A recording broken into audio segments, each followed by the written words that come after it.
എമ്പുരാൻ സിനിമയിലെ 17-ലധികം രംഗങ്ങൾ ഒഴിവാക്കുന്നു. എഡിറ്റ് ചെയ്തതിനു ശേഷമുള്ള പുതിയ പതിപ്പ് സെൻസറിംഗിന് ശേഷം അടുത്ത ആഴ്ച തിയേറ്ററിൽ എത്തുമെന്നാണ് സൂചന. വ്യാഴാഴ്ച റിലീസ് ചെയ്ത സിനിമയിലെ ചില രംഗങ്ങൾ വൻ രാഷ്ട്രീയ വിവാദങ്ങൾക്ക് വഴിവെച്ചിരുന്നു. വലിയ മാറ്റങ്ങളില്ലാതെ സിനിമയുടെ സെൻസറിംഗ് എങ്ങനെ പൂർത്തിയായി എന്നുള്ള അന്വേഷണം കേന്ദ്ര സർക്കാർ തന്നെ തുടങ്ങിയിരുന്നു എന്നാണ് സൂചന. വിമർശനങ്ങൾക്കിടയാക്കിയ 17ഓളം രംഗങ്ങളിൽ മാറ്റം വരുത്തും. മാറ്റം വരുത്തിയ ശേഷമുള്ള പതിപ്പായിരിക്കും അടുത്ത ആഴ്ച മുതൽ തിയേറ്ററിലെത്തുക. നിർമ്മാതാക്കളുടെ നിർദ്ദേശത്തെ തുടർന്നാണ് ചില ഭാഗങ്ങളിൽ മാറ്റം വരുത്തുന്നതെന്നാണ് വിവരം. സിനിമയ്ക്കെതിരെ പ്രതിഷേധം കനത്തതോടെയാണ് നീക്കം. ചില രംഗങ്ങൾ മാറ്റാനും ചില പരാമർശങ്ങൾ മ്യൂട്ട് ചെയ്യാനുമാണ് തീരുമാനം. വില്ലൻ കഥാപാത്രത്തിന്റെ പേരും സ്ത്രീകൾക്കെതിരെയുള്ള അതിക്രമങ്ങളും മാറും. ചിത്രത്തിനെതിരെയും സെൻസർ ബോർഡിനെതിരെയും BJPയും RSSും രംഗത്തെത്തിയിരുന്നു. എമ്പുരാൻ സിനിമയുടെ സെൻസറിംഗിൽ വീഴ്ച പറ്റിയതായി കഴിഞ്ഞ ദിവസം BJP കോർ കമ്മിറ്റി യോഗത്തിൽ വിമർശനം ഉയർന്നിരുന്നു. സെൻസർ ബോർഡിലെ BJP നോമിനികൾക്ക് വിഷയത്തിൽ ഇടപെടുന്നതിൽ വീഴ്ച സംഭവിച്ചെന്നായിരുന്നു BJPയുടെ വിമർശനം. ഗുജറാത്ത് കലാപത്തിലെ സംഘപരിവാർ ഇടപെടൽ തുറന്നു കാണിക്കുന്ന രംഗങ്ങൾ ഉൾപ്പെടുത്തിയതോടെയാണ് സിനിമയ്ക്കെതിരെ വ്യാപക ആക്രമണവുമായി സംഘപരിവാർ രംഗത്തെത്തിയത്.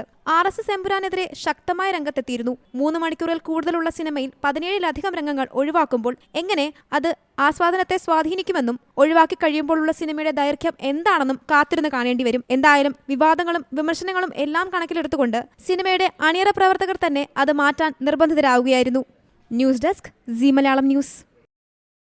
ഏറ്റവും പുതിയ വാർത്തകളും വിശേഷങ്ങളും വിരൽ തുമ്പിലറിയാൻ സീ മലയാളം ന്യൂസ് എല്ലാ ഡിജിറ്റൽ പ്ലാറ്റ്ഫോമുകളിലും ലഭ്യം.